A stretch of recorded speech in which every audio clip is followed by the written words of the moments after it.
Welcome to the Consciousness Anywhere and Everywhere podcast. I am Shannon O'Hara, and I invite you to a completely new world of possibilities.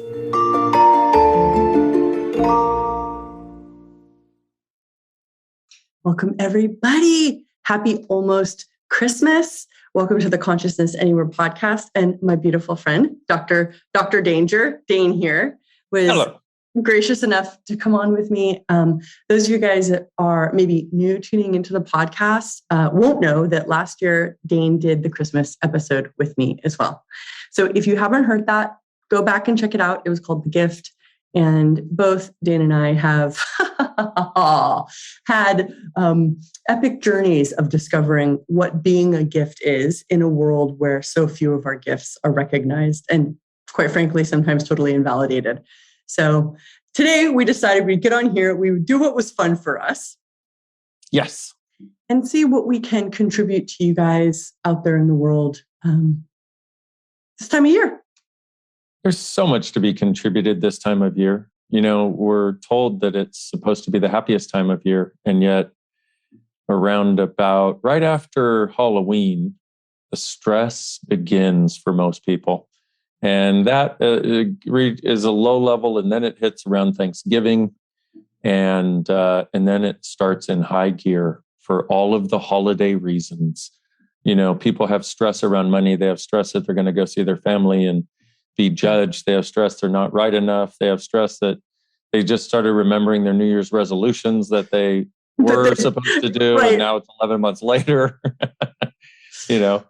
But there's a whole different way of looking at this from my point of view that actually does allow it to be a gift, but it involves us starting to recognize and acknowledge the gift of us being us and choosing as and from that and the gifts that opens up in our world. You know, for me, if we could make this holiday season about discovering us, exploring us, and enjoying being us, how different would that be? And how much more fun? I absolutely love that. So what are some ways in which people can do that? Well, let's look at it for a moment. One of the things that people have as a point of view is that if they are living for them and enjoying their lives and creating as them, then they're somehow unkind to others, or they're going to be selfish. They're going to be all about them, et cetera, et cetera. And yet that's not actually the case. In actuality, the people that actually have a sense of fulfillment as them and a joy in being them are those that truly are the greatest contribution to others and the world around them.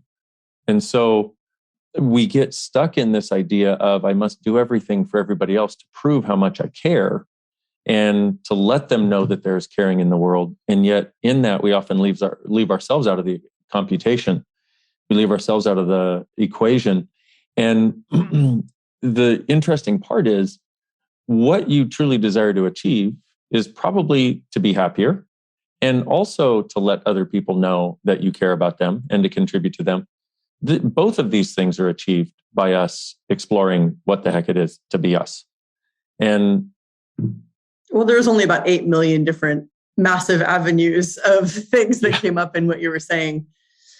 I even right in the beginning of what you were saying about, I mean, if we're going to get really big here for a second, right? And talk about, I mean, obviously we're framing this podcast as the Christmas episode for 2021, but frankly, it's sort of like, Christmas can be fun, and it also can be a huge stress, like you're talking about. And I mean, it's really funny too, because my family, we had planned to do this one thing for Christmas that sounded so much fun. And it was. I was actually really quite enthusiastic about it. And then some logistical things changed and we had to change plans. And at first I was like, oh no, but then the peace came after. And I was like, wow, not doing that with the family for Christmas has created so much more ease. Yeah.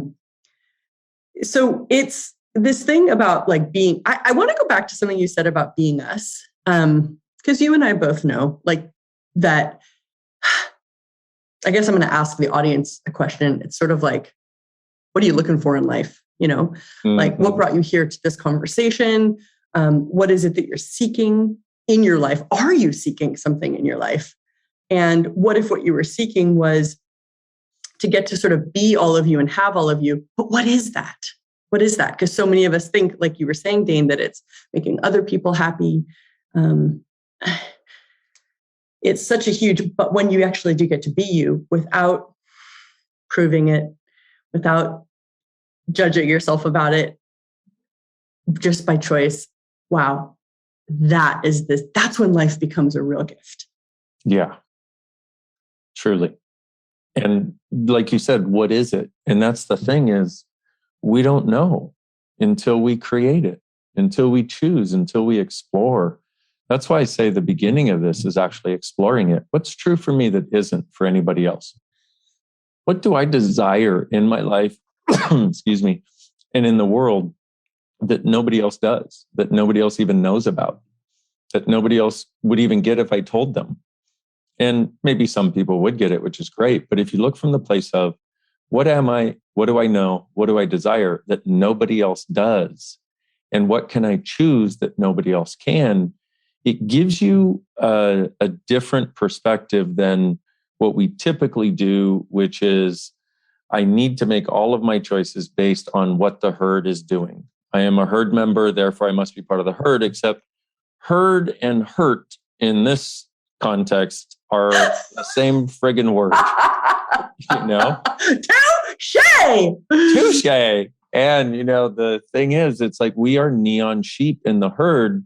And, you know, the huge majority are going around trying to be the buff colored, you know, the cream colored sheep, the normal one. The neutral. Neutral is very in. Neutral is very in right now. Neutral is the new black. So therefore, neutral lives matter. So there you go. And then the thing is, see what I did there? Yeah, I know, it's crazy. Still got it. Oh, baby. And the thing is, even the black sheep is not a totally different. The black sheep is sort of out resisting the neutral sheep, you know, but you're a neon sheep. You're something that has no way of existing, and yet here you are. And that's the thing of what I see happening during the holidays for so many people is they have a sense of giving up themselves, not getting to be them for whatever reason, for the stress, for the family, for the projections and expectations, for the requirements of others. Or not having the right family. Or not. Yeah. And tell me, which of us has the right family? You know, there's not one of us that has the right family, but there's this weird, and this is what goes on in so many areas, is there's so many weird ideals and idealizations of what is right and what is not. And those idealizations, including the one of family, like you just mentioned, it's like, wow. You know, it's like a lot of people in the US grew up with, you know, the Waltons and Beaver Cleaver and the Brady Bunch. And so the idea is somehow that you should have that. And I remember very distinctly as a kid growing up going, wow, we don't have the right family because I didn't have, you know, the Brady Bunch as my family. And, you know, I had parents who divorced when I was 2, and I didn't have brothers and sisters. And it was like, so I grew up with the sense of, wow, there must be something that I'm missing. And then I finally looked at it and went, wait, there's no right family. But we keep doing this about everything. What I'm not right enough. You know, I'm trying, you know, I'm doing my best.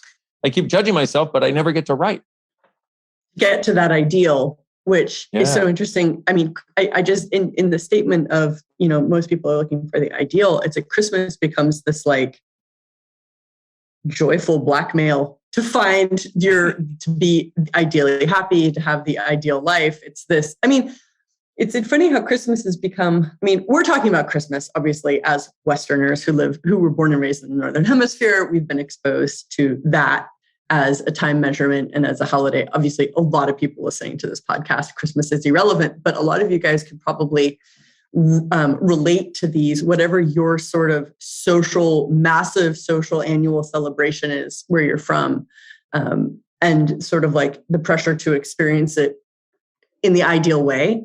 What does that distract you then from what that celebration was initially intended to be?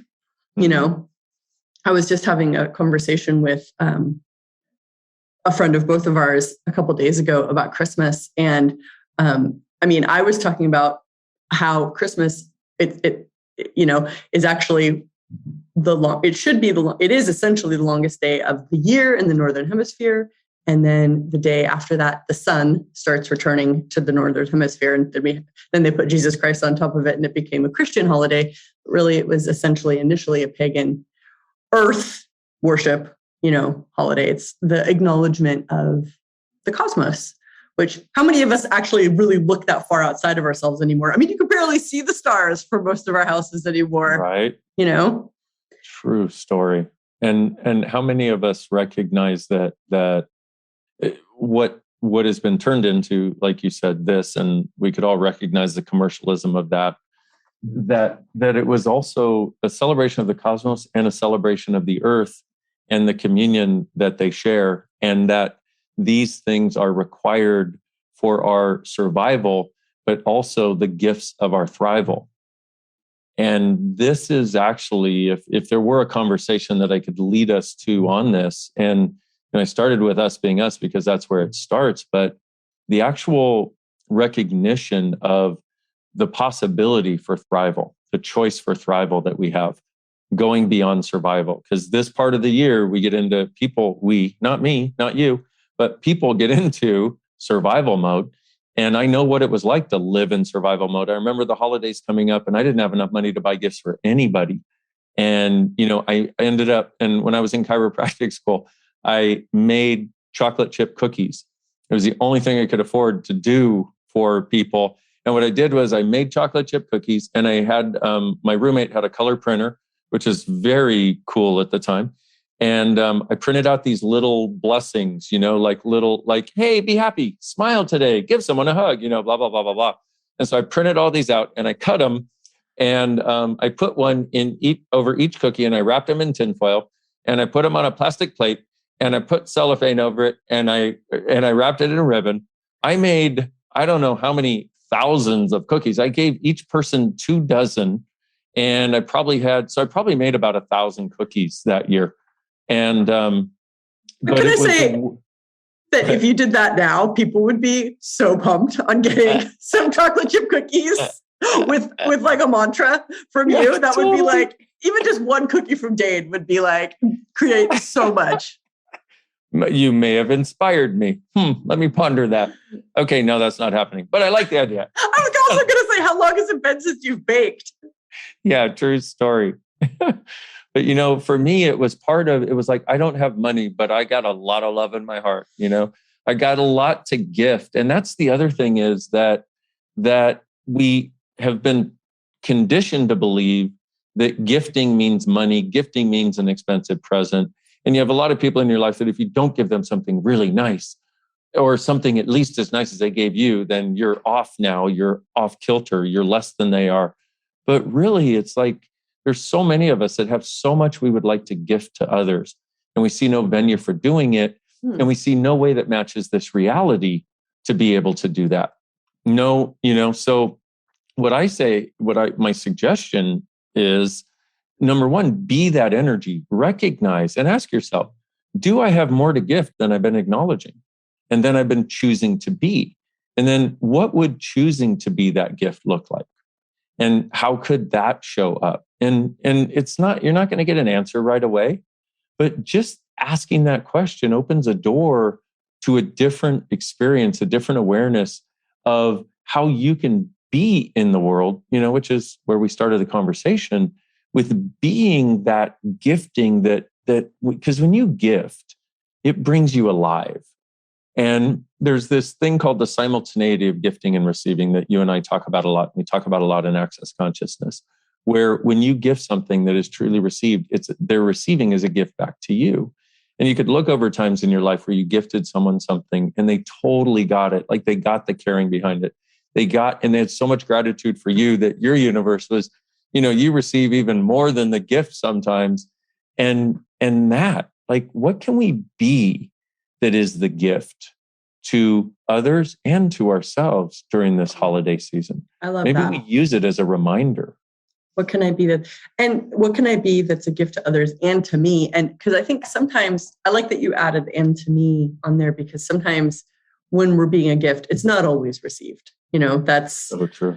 one of the reasons most of us at this point don't realize we're a gift. In fact, many of you, it's like, how many of you guys listening to this are like the opposite of thinking you're a gift? You're like, actually think you're a problem, or a curse or a judgeable offense. And that is a huge psychological placement for many of us in this day and age. And you were actually the one, Dane, that taught me that not being received is actually one of the greatest forms of abuse. Yeah. And that's something that the thing that about not being received is like, we actually literally can do nothing about that, because what people receive is totally up to them. And then we, somehow take it personally what people will receive or won't receive, especially if it comes from our parents or the people who we sort of like start out with and decide we love the most. If they're not receiving, that sort of sets you on this path of what isn't received as a reality. So today, we bring up a different possibility. And it's like, what gift can you be? I'm almost just going to shorten it to like, what gift can you be to you, this holiday? Because how many of us really look to gift that to ourselves? Truly. And, you talked about not being received by others and how that's actually an abuse. And it's a total invalidation of our being. And we have, and that's why, I'd like to rekindle the spark of being us. If I could have anything this holiday, if I could bring anything into people's worlds, it'd be to rekindle that spark of being you and the gift that being you actually is. And, I wrote this book called Being You, Changing the World.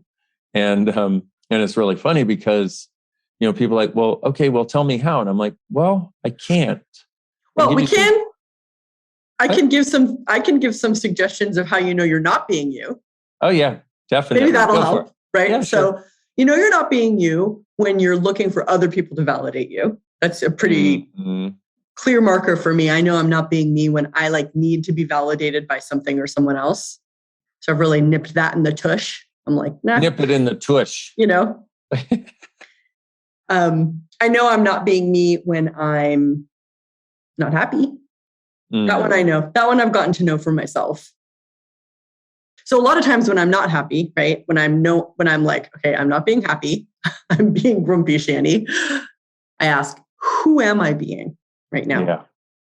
And it's incredible how we can actually be a whole bunch of people instead of ourselves. And we can be a whole bunch of people simultaneously. Yeah. All of which are unhappy. Because we're so talented. Choice. Where's all the happy people we could be? Yeah. And that's the other thing that I'm hoping people get is they get to be inspired, by happy people. Because that's one of the, like you said, I know I'm not being me when I'm not happy. And I would add, I know I'm not being me when I don't have a generosity of spirit. Oh, interesting. Cool. Yeah. And so if you recognize these places where you're not being you, talk a little bit more. You might have to talk a little bit more about generosity of spirit.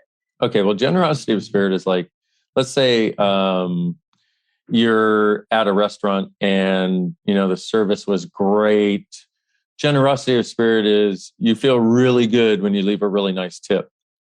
Not generosity of spirit is, no, I'm not going to leave them a tip. Why should they have the money? I need the money, or when you make your life about the money, period. Yeah. Money is helpful. It's appropriate. It's necessary, etc. But when your life is about the money, there's no generosity of spirit in your life. So can you talk about why not having generosity of spirit is never being you? When you're truly being you, there is no limitation of energy, of money, of happiness. There's also no need in your world. And so the lack of generosity that we see in the world is primarily based on people's idea of how much they need and that they don't have enough to gift to others. And this is primarily an energetic thing, although it shows up in all kinds of tangible ways. Yeah. But they have the idea that they don't have enough to gift to others. When you're truly being you, you have a sense of so much to gift that you don't know where to put it all.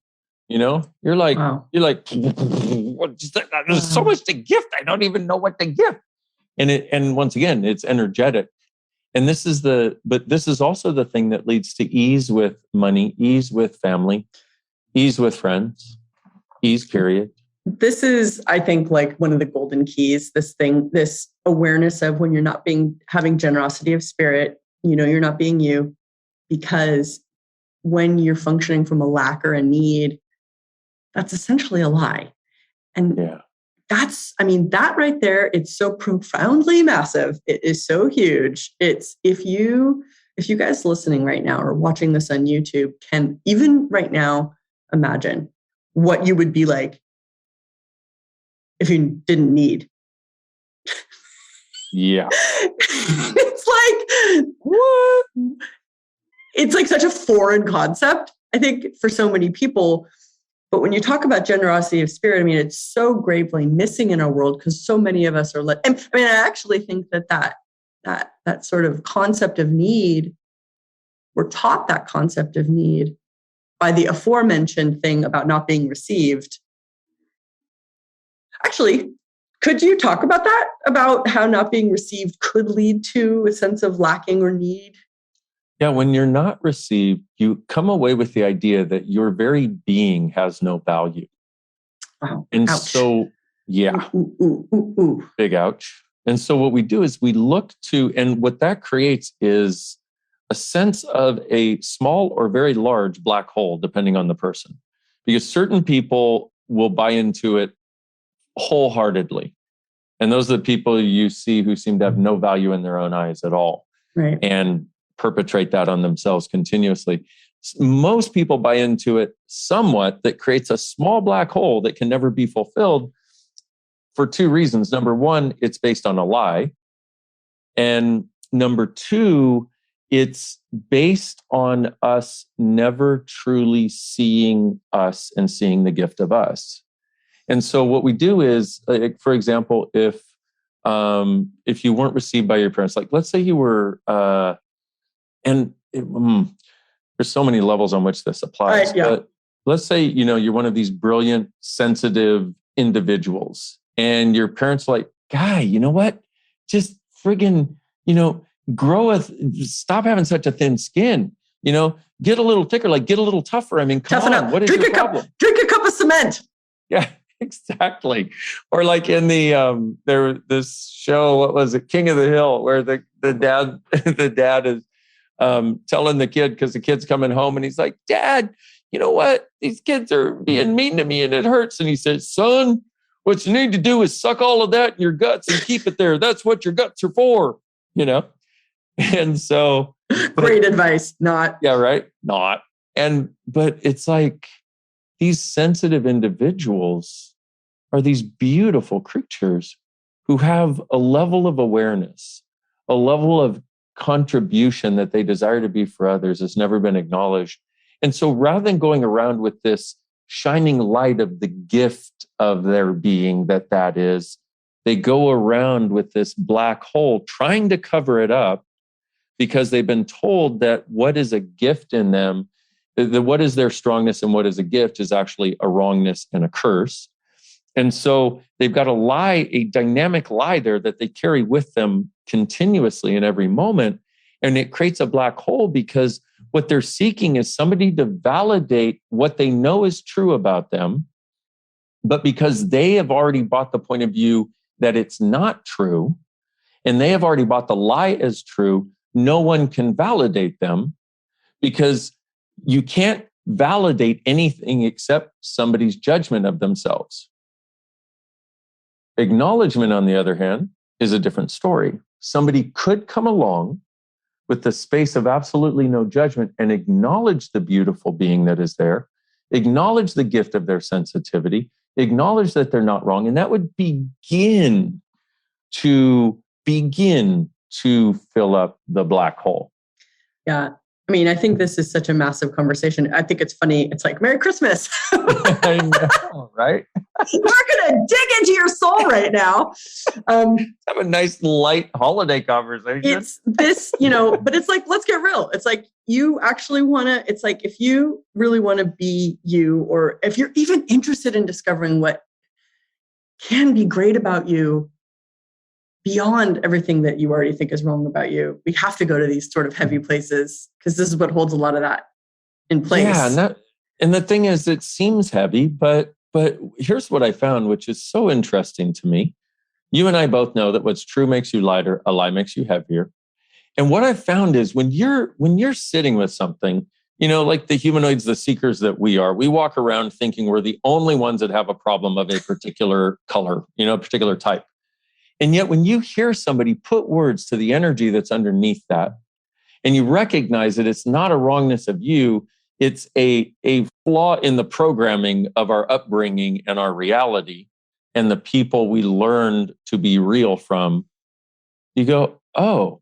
And so even a conversation that might seem like, wow, that was a pretty intense freaking conversation. Well, but it has this invitation to this lightness that yes, is an acknowledgement of what's true, and it starts undoing the lies. Yeah, That's what I'd like. It's so interesting sitting here because I'm noticing what I desire for people. People I don't even know. Like those of you guys listening to this right now, like I don't even, like many of you I've never met and will most likely not meet this lifetime. Some of you I do know, of course, and will meet this lifetime. And I'm sitting here like being like, okay, so like what can we actually give them that will build, because that will actually start to really establish that sort of restoration of being. Yeah. Well, and I don't even, people listening to this didn't necessarily tune in to like become them. That wasn't necessarily there. So if you didn't want to, you probably stopped listening by now. But if you do want to, carry on. You do want to carry on. Okay. So as I was going to say before, it's like, you can't give somebody else their being, but what you can do is inspire them to go on the journey, to start on the journey. And that's that right there. If you just do that, somebody's world will change eventually. Okay. And it's us finding us, whatever that is. I'm still finding me. You're still finding you. Yeah. It's just that we have an unwillingness now to be swayed by the limited points of view about us that others might have. And so that's a different perspective. But the first thing you want to do is every time you notice yourself judging you or going into a pile of crap, just go stop, pock and pod, and I'm not going there. I love that. And just, I'm not going there. And it takes a while. And if you don't do it and you forget and then you judge you for doing it, stop. Pock and pod, that's a judgment too. Even if it's a judgment of what you didn't do, getting rid of judgment, that's still a judgment. Okay? Because we find all kinds of ways to keep this judgment cycle going. Because if we didn't, we'd find that we are so incredible that everybody who ever told us we're not was actually lying, and we don't want to have that awareness. We'd rather believe that they were true in what they were saying because we want to believe that somehow they were greater than us. So we don't have to actually step into being the space that is the greatness that actually invites a difference into other people's lives. Can I pock and pod now? Yes. I think that was, we destroy and uncreate it, please. Right and wrong, good and bad, pot and pock, all nine shorts, boys and beyonds. And I'm sure you all know if you've been listening to Shannon for a while, but if you don't, you can find that at theclearingstatement.com. And it's basically the biggest upgrade in personal development since we have had personal development. It's a way of changing anything you want to change. Actually, I don't use the clearing statement that much in the podcasts, but when I do, I always refer them to theclearingstatement.com, which is a video of you explaining the clearing statement. So that'll be in the show notes for this episode too. Cool. Christmas trees for the future. Give the gift of nature this Christmas. Get your loved ones a tree for the future, located in the Forest for Futures Grove in El Lugar, Costa Rica. Gift a tree this holiday season so your friends and family have the gift of fresh air and a happy earth. A tree is a gift that keeps on giving. Visit actionsforfutures.com/Christmas to gift a Christmas tree for the future. Okay, so that's first. And that's a real simple choice that you may not make even until after the fact, after you notice you've been judging you, because judgment is such a reflex act for us at this point that when we do it, we may not even notice it. Anytime you go into yuck, stuck, or what the fuck, basically, anytime you go into heaviness, just go stop and then go pock and pock. This conversation is totally revolutionizing my whole day. Like it's unsticking me from so much stuff that, cool. It's morning for you in USA, it's evening for me in Europe. So I've had a full day and like, I am, you're totally freeing me up from places. I mean, it's like, I'm even conscious of this judgment stuff and I'm really choose to acknowledge when I'm judging, especially when I'm judging me, and to stop that. And just even having you do this right now is loosening up a ton of places where I stuck myself with that today. Cool. Awesome. And I'm so glad you're saying that because that needs to be said because me too, same thing. And I'll have a conversation with somebody or I'm talking about this and I'm getting lighter also, it gets blah. I'm not having an easy time talking either. But I want to basically recap your first sort of like this first sort of like tool and like piece of practical advice for having more ease being you is like when you're judging, stop. I mean, that's huge. That's like, So it's such practical advice. Right. And it's a big ask. Yeah, it is a big ask. And be kind to yourself in the process. Cool. That's number 2. Be kind to you. That's another big ask. And how do you get there? Well, it starts with what would kindness be to me right now? And then you could start each day maybe or night or at some point during the day. What would kindness to me be today? And if you don't get to it till tonight, you go, okay, what would kindness be to me tonight and tomorrow? And it's such a simple question. And this is also one of those questions that somebody might ask 10, 12, 15 times before they even have a sense that that's even a possibility, but is beautiful because anytime you're willing to ask a question like that, what it does is it puts your awareness in that direction instead of the billions of other directions that it could go, most of which involve judgment, stress, and drama. And there's a lot of that out there. We can pick up that anytime. In order to have a space of us and have a sense of space and kindness and no judgment, we've got to be willing to go basically focus, even though that's not my favorite word, but basically bring our focus, bring our awareness, bring our attention to that and asking that question, what would kindness be to me? In addition to stop the judgment, is getting further along that path of having that and walking on that path instead of the path of the trauma, drama, pain, suffering, and all the stuff that is so prevalent in our world right now. Danny, I just love you. Oh, it's so mutual, Shani. It's like, I don't know how many of you guys out there listening right now, like, do you guys feel any better? Does anyone feel any better right now? I sure do. And that's the gift that you be. You're so generous and there's the words, right? There's the stuff we're talking about. And there's all the energies underneath everything. And thank you for making it so easy to feel better. Thank you. Since you said that, let's take a couple minutes here. And I would like to gift more of that, shall we say.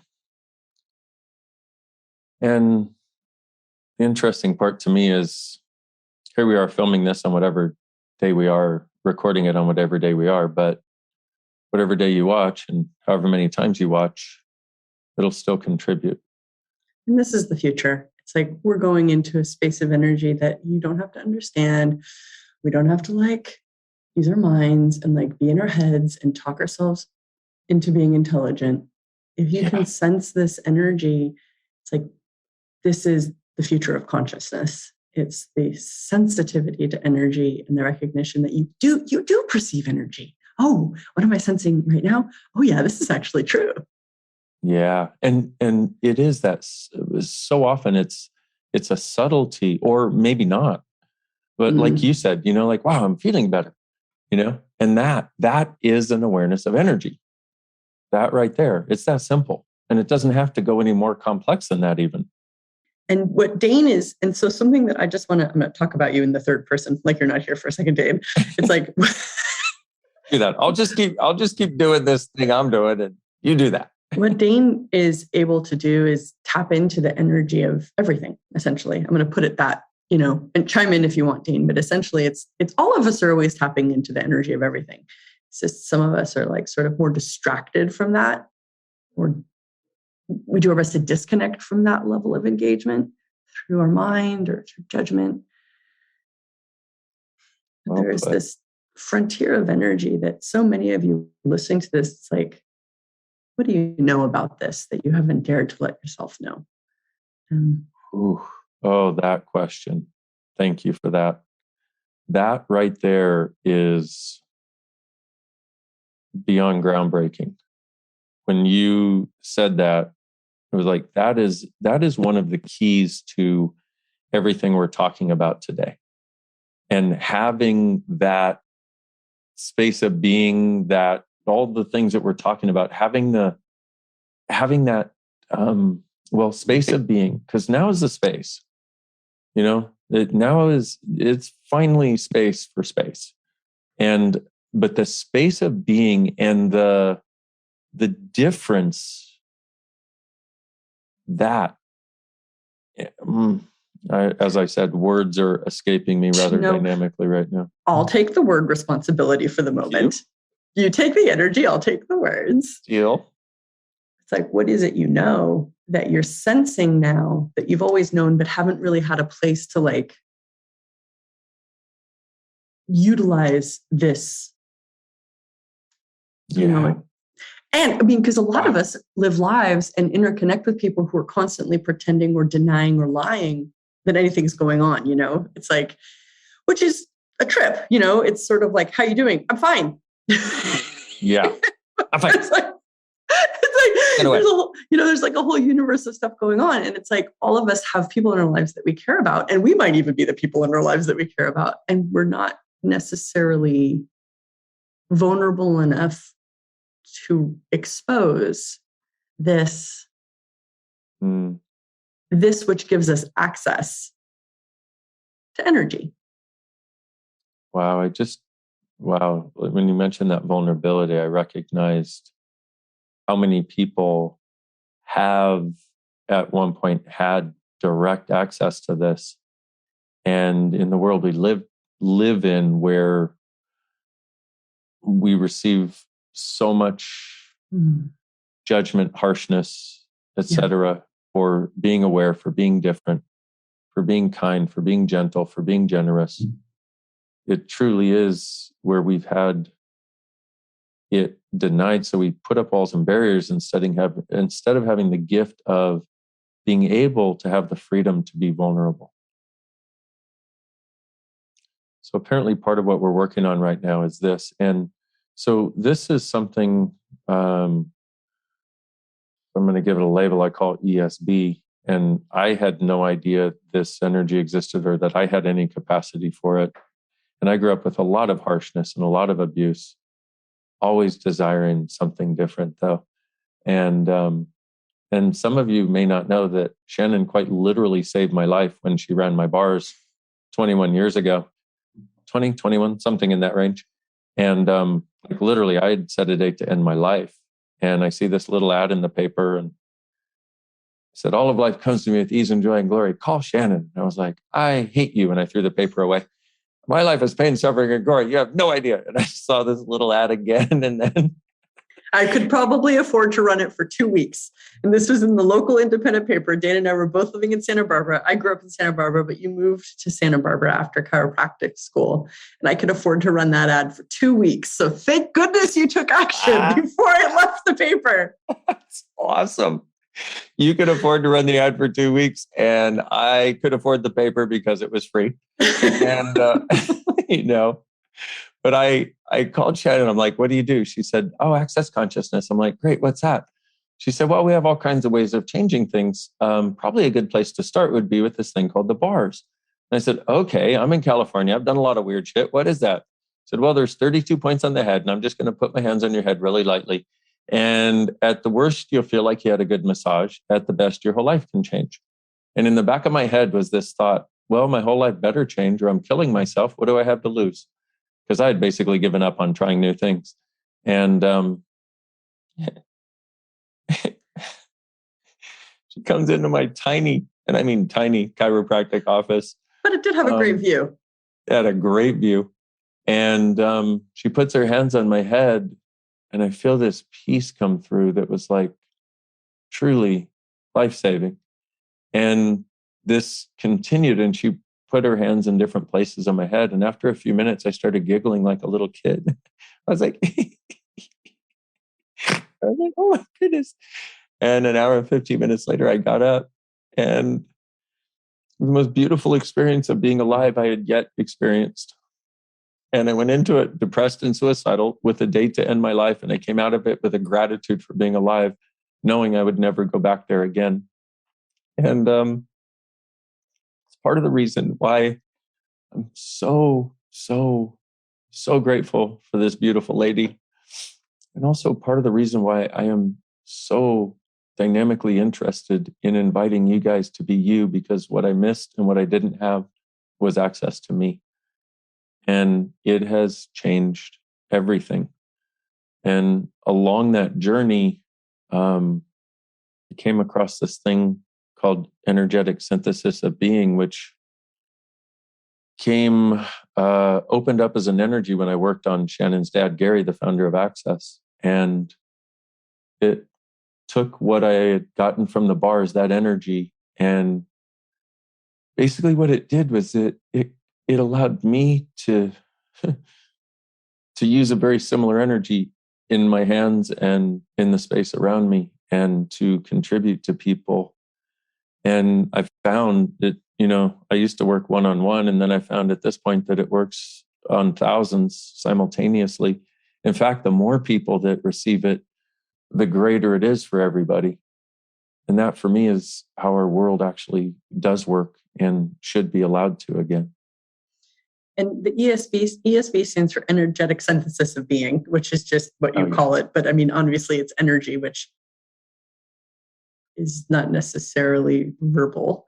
And I remember when you first started, when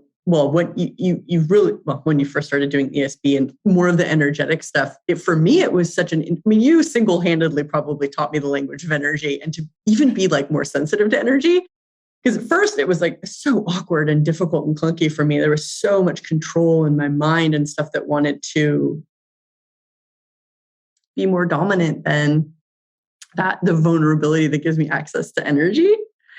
So thank you for that. It's sort of like we sort of both saved each other's lives. And I love that you tell that story. And for me, it's even taken me years. Like you've told me that for years. And it was so difficult for me to really receive that.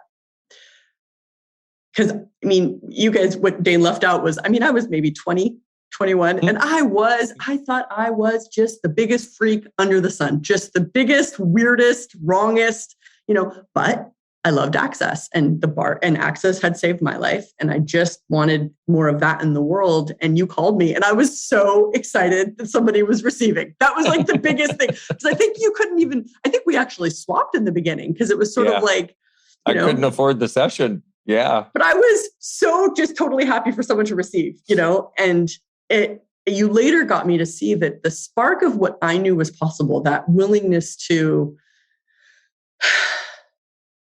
be different, I guess is the key there, is what allowed you to choose something through the bars.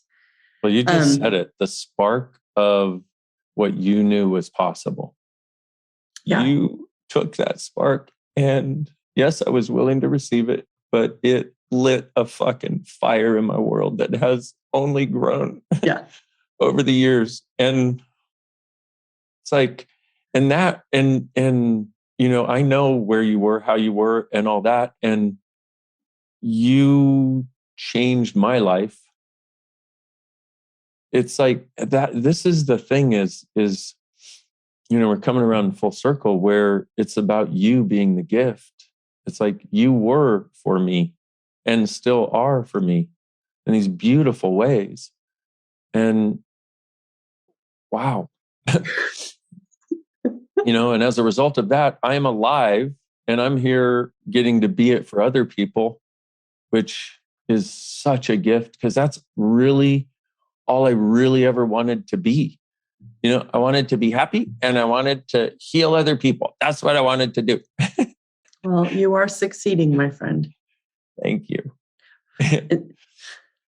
So I just want to say a couple words because we're winding this down. But those things that we have just spoken about, will you allow yourself, all of you listening and watching, even if it's weird, and maybe especially if it's weird, because you know what? The weird is actually the new black. Cool. Yes. Yes. And I've been hiding for a long time. And you know what? But you may say I'm a dreamer, but I'm not the only one. And we're waking the fuck up. And I'm telling you, within the next couple of years, you are going to see weird is truly the new black. Cool. So stop hiding your weird, because your weird is your wonderful. Your different is your gift. And your awareness of something different being possible is going to mean we create it as our planet's future and our own. So may that be the gift I and we offer you this holiday season as this session comes to a close.